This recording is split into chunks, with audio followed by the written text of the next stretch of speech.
उत्तर प्रदेश के एक छोटे से कस्बे में रहने वाला आरव शर्मा बचपन से ही बहुत तेज दिमाग का लड़का था।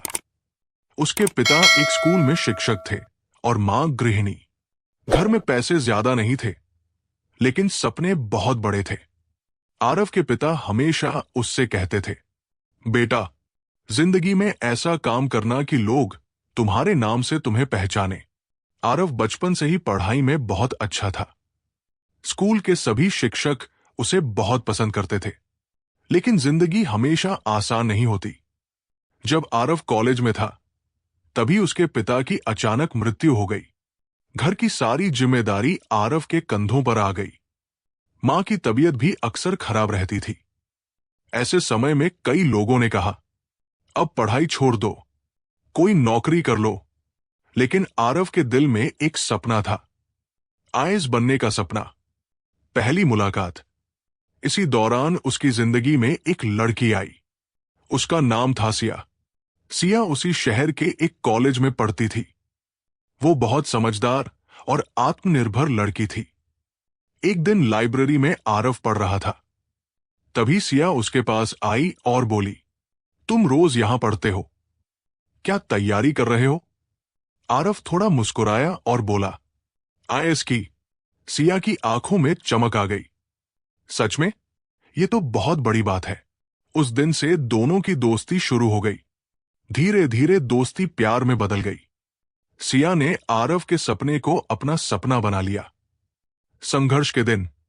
आईएएस की तैयारी आसान नहीं होती। घंटों पढ़ाई, मानसिक दबाव और आर्थिक परेशानियां। आरव कई बार टूट जाता था। एक दिन उसने सिया से कहा, मुझसे नहीं होगा। शायद ये सपना बहुत बड़ा है। सिया ने उसका हाथ पकड़कर कहा, अगर तुम हार मानोगे तो तुम्हारा सपना नहीं, मेरी उम्मीद भी टूट जाएगी। उस दिन के बाद आरव ने फिर कभी हार मानने के बारे में नहीं सोचा। शादी। कुछ सालों बाद दोनों ने शादी कर ली। शादी बहुत साधारण थी। ना कोई बड़ा समारोह, ना कोई दिखावा, लेकिन उस शादी में सच्चा प्यार था। शादी के बाद सिया ने घर और खर्च की जिम्मेदारी संभाल ली। वो एक स्कूल में पढ़ाने लगी ताकि आरव आराम से पढ़ाई कर सके। कई बार ऐसा होता था कि घर में पैसे कम पड़ जाते थे, लेकिन सिया हमेशा मुस्कुराकर कहती, एक दिन तुम आईएएस बनोगे, फिर सब ठीक हो जाएगा। पहला झटका। 2 साल की तैयारी के बाद आरव ने पहली बार यूपीएससी का एग्जाम दिया, लेकिन वो फेल हो गया। उस दिन आरव पूरी तरह टूट गया। वो कमरे में चुपचाप बैठा था। सिया उसके पास आई और बोली, हार गए? आरव ने सिर झुका लिया। सिया मुस्कुराई और बोली, अच्छा है, अब तुम्हें पता चल गया कि जीतने के लिए और मेहनत करनी होगी। उसकी बात सुनकर आरव की आंखों में आंसू आ गए। उसे एहसास हुआ, उसकी असली ताकत सिया है। दूसरी कोशिश। अगले साल आरव ने और मेहनत की, दिन रात पढ़ाई की। सिया हर समय उसके साथ खड़ी रही। और फिर वो दिन आया जब यूपीएससी का रिजल्ट आया। आरव ने कंप्यूटर स्क्रीन पर अपना नाम देखा। उसका चयन हो चुका था। वो आईएएस बन गया था। पूरा शहर खुशी से झूम उठा। मीडिया वाले घर के बाहर खड़े थे। लोग बधाई देने आ रहे थे, लेकिन उस भीड़ में एक इंसान चुपचाप खड़ा था। सिया। उसकी आंखों में खुशी के आंसू थे, क्योंकि वह जानती थी, ये सिर्फ आरव की जीत नहीं थी, ये उनके संघर्ष की जीत थी। लेकिन सफलता कभी कभी इंसान को बदल भी देती है, और यही बदलाव जल्द ही उनकी जिंदगी को एक ऐसे मोड़ पर ले जाने वाला था जिसकी किसी ने कल्पना भी नहीं की थी। आईएएस बनने के बाद आरव की जिंदगी पूरी तरह बदल चुकी थी। जो लड़का कभी छोटे से कमरे में बैठकर पढ़ाई करता था, आज वही लड़का बड़ी सरकारी गाड़ी में घूमता था। लोग उसे आरव साहब कहकर बुलाते थे। शहर के लोग गर्व से कहते, वो देखो, हमारे शहर का लड़का आईएएस बन गया। आरव की ट्रेनिंग पूरी हुई और उसकी पहली पोस्टिंग एक बड़े जिले में उप जिलाधिकारी एसडीएम के रूप में हुई। अब उसकी जिंदगी में नई दुनिया थी। बड़े बड़े अधिकारी, मीटिंग, सरकारी कार्यक्रम और हर जगह सम्मान। लेकिन इसी नई दुनिया के साथ धीरे धीरे आरव बदलने लगा। सिया की अनदेखी। सिया वही थी, साधारण, सरल और हमेशा साथ देने वाली। लेकिन अब आरव के पास उसके लिए समय कम होता जा रहा था। पहले जो आरव हर छोटी बात सिया से साझा करता था, अब वो कई कई दिनों तक उससे ठीक से बात भी नहीं करता था। एक दिन सिया ने धीरे से कहा, आरव, तुम्हें याद है ना, जब तुम पढ़ाई करते थे तो हम रोज साथ खाना खाते थे? आरव थोड़ा चिढ़कर बोला, सिया, अब जिंदगी बदल चुकी है, मेरे पास बहुत जिम्मेदारियां हैं। सिया चुप हो गई। उसने सोचा, शायद काम ज्यादा है इसलिए वो ऐसा बोल रहा है। लेकिन सच्चाई कुछ और थी। नई दुनिया। आरव की जिंदगी में अब बड़े बड़े अधिकारी और अमीर लोग आने लगे थे। सरकारी पार्टियां, वीआईपी मीटिंग और समाज के बड़े लोग। इन लोगों के बीच सिया खुद को थोड़ा असहज महसूस करती थी, क्योंकि वो बहुत साधारण थी। एक दिन एक बड़ी पार्टी में आरव अपने कुछ अधिकारी दोस्तों के साथ खड़ा था। तभी सिया वहां आई। उसने साधारण सी साड़ी पहनी हुई थी।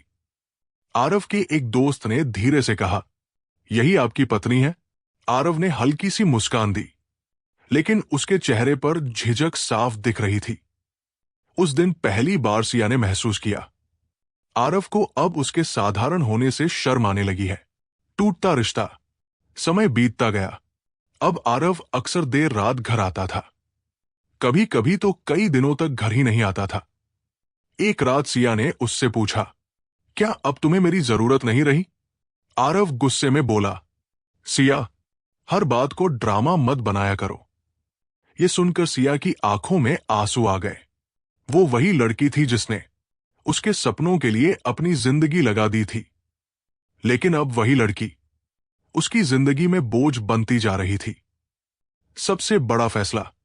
एक दिन आरव ने सिया को बैठाकर कहा, मुझे लगता है कि हमें अलग हो जाना चाहिए।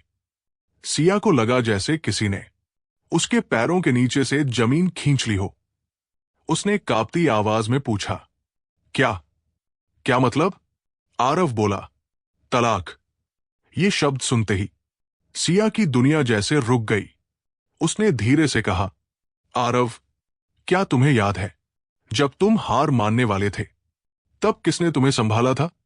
आरव चुप रहा, लेकिन उसके चेहरे पर कोई भाव नहीं था। कुछ महीनों बाद दोनों का तलाक हो गया। सिया का अकेलापन। तलाक के बाद सिया पूरी तरह अकेली हो गई। जिस आदमी के लिए उसने अपना सब कुछ छोड़ दिया था, आज वही आदमी उसे अपनी जिंदगी से निकाल चुका था। लोग तरह तरह की बातें करने लगे। देखा, आयस बनते ही पत्नी को छोड़ दिया। बेचारी सिया। लेकिन सिया ने किसी से कुछ नहीं कहा। वो चुपचाप अपने छोटे से घर में रहने लगी। लेकिन उसके दिल में एक सवाल हमेशा गूंजता था, क्या सच में उसका प्यार इतना कमजोर था कि सफलता के सामने हार गया? लेकिन किस्मत अभी खत्म नहीं हुई थी। तलाक के कुछ साल बाद जिंदगी उन्हें फिर से आमने सामने लाने वाली थी। और उस दिन आरव को एहसास होगा कि उसने अपनी जिंदगी की सबसे बड़ी गलती कर दी। तलाक के बाद सिया की नई शुरुआत। तलाक के बाद सिया की जिंदगी जैसे एकदम खाली हो गई थी। जिस घर में कभी हंसी गूंजती थी, वहां अब सिर्फ सन्नाटा था। हर चीज उसे आरव की याद दिलाती थी। वो कई रातों तक सो नहीं पाती थी। लेकिन जिंदगी हमेशा किसी के लिए रुकती नहीं। एक दिन उसने आईने में खुद को देखा। उसकी आंखों में थकान थी, चेहरे पर उदासी थी। तभी उसने खुद से एक सवाल पूछा, क्या मेरी जिंदगी सिर्फ किसी के साथ रहने के लिए थी? और उसी दिन सिया ने फैसला किया, अब वो रोकर नहीं, खुद को मजबूत बनाकर जिएगी। नया रास्ता। सिया पहले से ही पढ़ी लिखी और समझदार थी। वो पहले एक स्कूल में पढ़ाती थी, लेकिन अब उसने कुछ बड़ा करने का सोचा। उसने तय किया कि वह गरीब बच्चों के लिए एक स्कूल खोलेगी। शुरुआत आसान नहीं थी। पैसे कम थे, सहारा कोई नहीं था, लेकिन उसके अंदर एक अजीब सी ताकत आ चुकी थी। वो रोज घर घर जाकर लोगों से मदद मांगती थी। कई लोग मना कर देते थे, लेकिन कुछ लोग उसकी हिम्मत देखकर मदद करने लगे। धीरे धीरे उसने एक छोटा सा स्कूल शुरू किया, बच्चों की दुनिया। शुरुआत में सिर्फ 10 बच्चे थे, लेकिन सिया उन्हें ऐसे पढ़ाती थी जैसे वे उसके अपने बच्चे हों।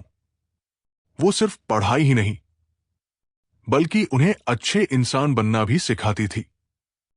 बच्चों को उसकी बातें बहुत पसंद आती थी।